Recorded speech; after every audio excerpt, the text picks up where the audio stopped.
ఇప్పటికే అయోధ్యలో రామ మందిరం ప్రారంభోత్సవానికి సర్వం సిద్ధమైంది. అంతేకాకుండా అయోధ్యలో కొలువు తీరనున్న కోదండ రాముని దర్శనం కోసం రామభక్తులు ఎంతో ఆతురతగా ఎదురుచూస్తున్నారు. యావత్ భారతదేశం ఆ శ్రీరాముని విగ్రహ ప్రాణప్రతిష్ఠ కార్యక్రమం కోసం 1000 కళ్ళతో ఎదురుచూస్తున్న సమయం ఆసన్నమైంది.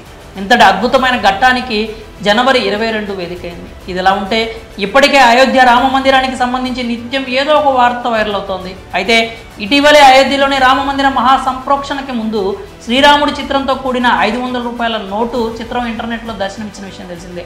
కాగా ఇందులో ఎటువంటి వాస్తవం లేకపోయినా దీనిని నిజం చేయాలని గోషామహల్ ఎమ్మెల్యే రాజాసింగ్ డిమాండ్ చేశారు. కొన్ని సందర్భాల్లో ప్రత్యేక నాణేలను రిజర్వ్ బ్యాంక్ ఆఫ్ ఇండియా విడుదల చేయడం సర్వసాధారణం.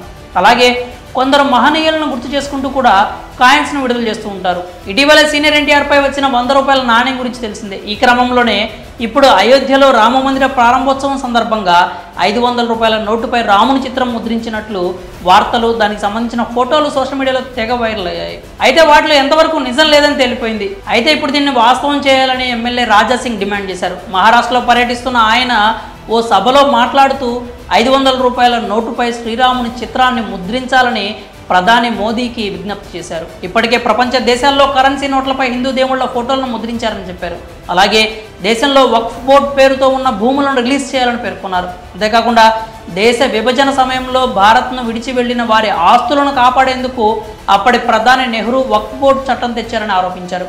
ఒక్క మహారాష్ట్రలోనే బోర్డు పేరుతో 10 లక్షల భూములు ఉన్నాయని, వాటిని మహారాష్ట్ర ప్రభుత్వం రిలీజ్ చేయాలని డిమాండ్ చేశారు. మరి 500 రూపాయల నోటుపై రాముని చిత్రం ముద్రించాలంటూ ఎమ్మెల్యే రాజాసింగ్ చేసిన విజ్ఞప్తిపై మీ అభిప్రాయాలు ఏంటో కామెంట్స్ రూపంలో తెలియజేయండి.